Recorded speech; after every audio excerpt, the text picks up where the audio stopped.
Thank you, Mr. Chairman, and thank you for the privilege of serving as the chairman of the subcommittee that has jurisdiction over crop insurance and the commodity title, as well as being able to serve on this committee. I also want to let everyone appreciate my colleagues in both chambers who've worked us so hard to get us to this point, particularly the chairman, who's been challenged like Job in the Old Testament. I've got 5 aims or 5 goals that I would like to see accomplished in the work that we're about to start off on. First, we are running and accumulating, dangerous deficits, and we're accumulating debt that will never get paid off. Cutting the budget needs to be one of our highest priorities. Both committees in the Senate and the House have worked on legislation that deals with this issue in a small way to reduce planned spending over the life of this farm bill.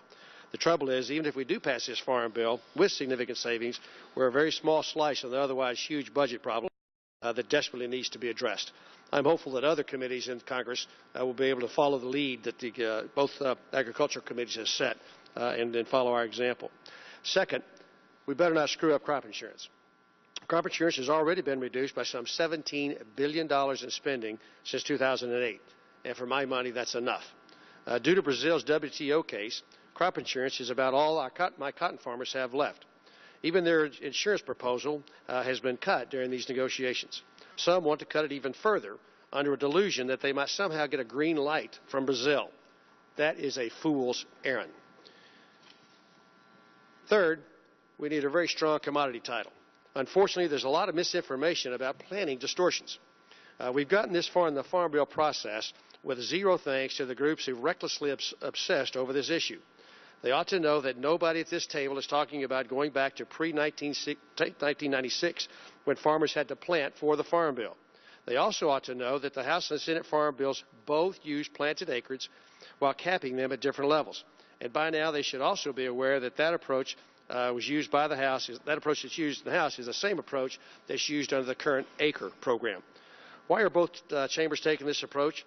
Because we're tired of defending charges that we're paying farmers on crops that do not grow or paying people who are not even farming. Both bills address this problem by letting farmers grow whatever they want.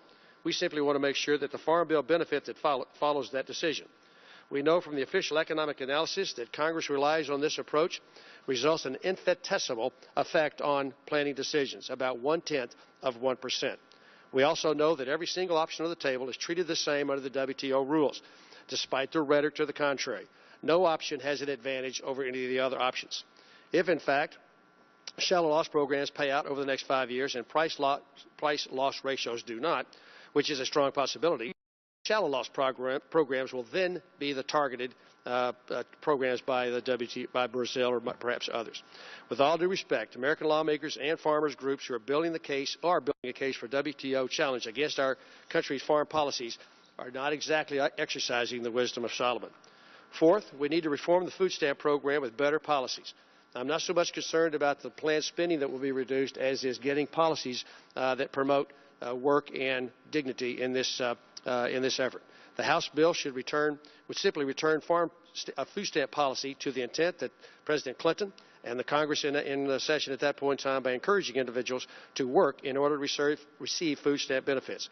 I recognize that perception sometimes trumps reality in this town, but I hope we can settle on the principle that asking people to work in return for food stamp programs is not any form of cruel or unusual punishment. The dignity of work has long been a pretty common theme throughout all the ages. Finally, throughout the conference, I'll be working to avoid placing additional undue regulatory burdens on our producers.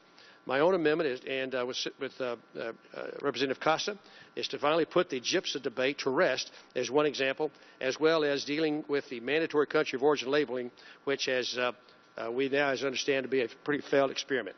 So with that, Mr. Chairman, I want to thank my colleagues for allowing me to be a part of this process, and I look forward to a successful completion of this farm bill so that we can have the certainty that our farmers and ranchers need and deserve as we move forward the next 5 years. I yield back. Gentleman yields back. The chair.